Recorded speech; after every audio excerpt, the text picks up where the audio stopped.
안녕하세요 여러분, 꿀단지입니다. 이번 시간에는 우리가 정보사회와 관련된 우리 소단원 내용 핵심 정리해보려고 하는데요.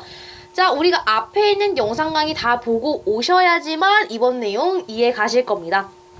제가 필기한 내용 바탕으로 여러분 함께 집중해서 내용 정리해 주시면 좋을 것 같아요. 자, 일단은 정보기술의 발달입니다. 언어 번역 시스템, 자율주행 자동차 시스템, 가상으로 입어볼 수 있는 그러한 거울, 그리고 인공지능, 인간이 할 일을 인공지능이 대신하게 된다. 요런 식의 내용들을 우리가 알아보게 되었습니다. 그 중에서도 정보사회라는 것에 대해서 우리는 생각을 해볼 수가 있어요. 정보사회는 경제 및 사회, 문화 활동에서 정보의 생산, 공유, 활용이 중요한 역할을 하는 사회를 말한다라고 했습니다. 그 중에서 정보통신기술, 즉 정보기술은 정보를 효과적으로 수집하고 활용하는 기술이라고 합니다. 컴퓨터의 하드웨어와 소프트웨어, 멀티미디어, 인터넷 서비스 등이 이 정보기술 또는 정보통신기술에 속한다 합니다. 정보기술은 집, 학교, 회사처럼 여러 가지 분야에서 활용이 가능합니다. 따라서 개인의 삶과 사회 전반에 긍정적인 변화를 많이 가져오고 있다라는 거죠. 이러한 정보기술을 자신의 분야에 잘 활용을 하고요. 창의적으로 새로운 가치를 만들게 된다면 이것은 우리의 삶에 굉장히 편리하고 윤택하게 하는 길이 될 것입니다. 그래서 우리는 여러 가지 예로 통해서 청각 장애인을 위한 수화 동작을 문자로 번역해주는 정보기술, 많은 양의 정보를 분석해서 만든 심야버스 노선 이런 것처럼 사회생활에 편리함을 제공하는 그런 정보기술, 그리고 가정에서 외출 시 스마트폰만으로 집을 다 원격으로 제어할 수 있는 그러한 정보기술에 대해서 알아보았어요. 자, 그 다음에는 정보사회에서의 소프트웨어의 역할과 그 중요성에 대해서 알아보았는데요.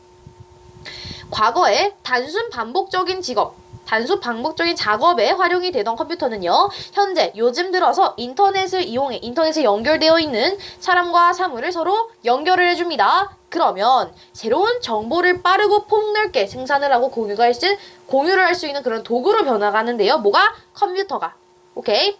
자, 이러한 환경에서 소프트웨어라는 것은 우리가 상상하는 작업을 자동으로 처리를 해주며 다양한 분야와 결합을 해서 새로운 일을 가능하게 해줍니다. 오케이? 자, 그렇게 보면요. 소프트웨어는 정보사회의 가장 핵심적인 원동력이 된 겁니다. 그죠? 왜냐면 정보사회라는 것이 우리가 자동으로 처리하는 거, 여러 가지 분야와 결합을 해서 새로운 일을 하는 것인데 그것이 바로 소프트웨어라는 거예요. 그래서 이게 완전 중심에 있어서 정보사회를 왔다 갔다 점점 번성하게 하는 그러한 핵심적인 원동력이 된 겁니다. 뭐가? 소프트웨어가.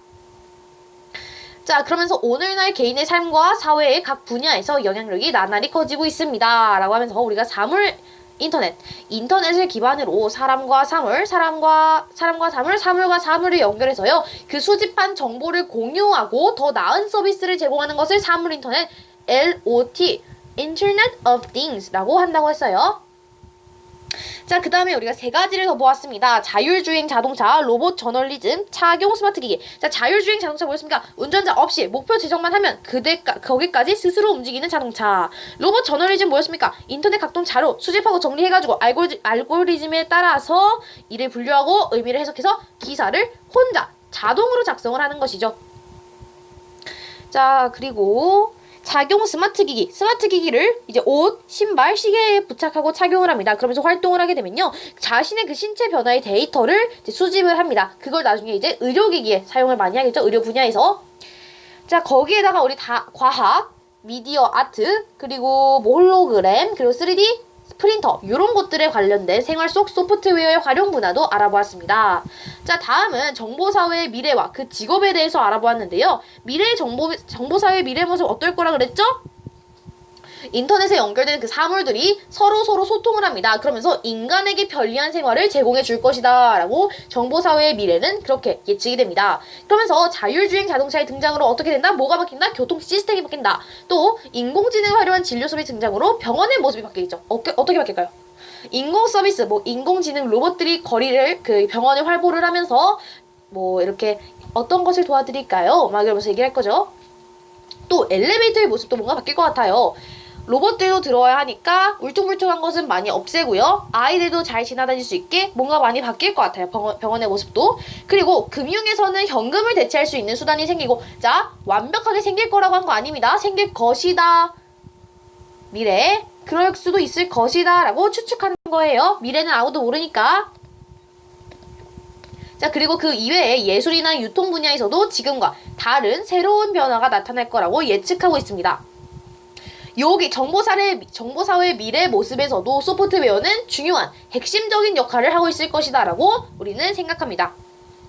그래서 영상 처리 전문가, 인공지능 전문가, 의료 헬스케어 전문가, 빅데이터 전문가, 핀테크 보안 전문가, 미디어 아티스트까지 미래 정보사회 직업에 대해서 알아보았습니다. 그 다음은 정보사회 미래 직업을 글로 풀어져 있는 내용을 우리가 정리해보았죠. 소프트웨어의 역할이 확장이 되면서 현재의 직업들은 소프트웨어의 도움을 받아서 새롭게 변화하고 발전해 나갈 것입니다.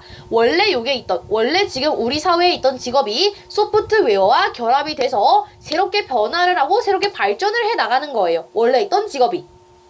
그리고 이것을 중심으로 이 소프트웨어의 도움을 받아서 그 직업들이 새롭게 변화하고 발전해 나가는 것을 중심으로 새롭고 다양한 직업들이 많이 생겨나갈 것이다 라고 우리는 예측합니다. 제가 지금 새벽 4시부터 계속 강의를 하고 있거든요. 그래가지고 지금 목 상태가 많이 안 좋네요. 지금이 오후 3시거든요, 여러분. 목 상태가 많이 안 좋아서 옆에서 물을 마시는 걸 조금, 여러분, 물 조금 마실게요. 조금만 이해해주세요.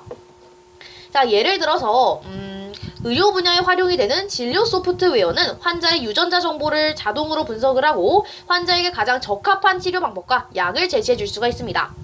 그리고 환자가 입고 있는 옷이나 시계에서 환자의 활동 정보를 데이터로 수집을 해서 의사에게 실시간으로 전달을 할 수 있는 것이죠. 그러면 의사는 이 소프트웨어가 수집한 데이터를 활용하고 분석을 해서 이 환자가 어떠한 생활 규칙을 가졌는지, 자, 전 강의에서 똑같이 말했습니다. 그죠? 최종적으로 환자에게 가장 적합한 치료를 제공하는 직업으로 발전할 수 있을 것이다 라고 얘기를 합니다. 그러면서 우리가 이제 막 미래 사회를 예측해 보았고요. 증강현실 전문가에 대한 내용도 제가 과학과 지구와 달 이것에 예를 들어서 말씀드렸습니다. 자, 이렇게 해서 완전 훅딱 지나갔네요. 그죠? 7분이 진짜 빨리 지나요. 저 3분밖에 안 지난 것 같은데 진짜 시간 빨리 가는 것 같아요. 그죠?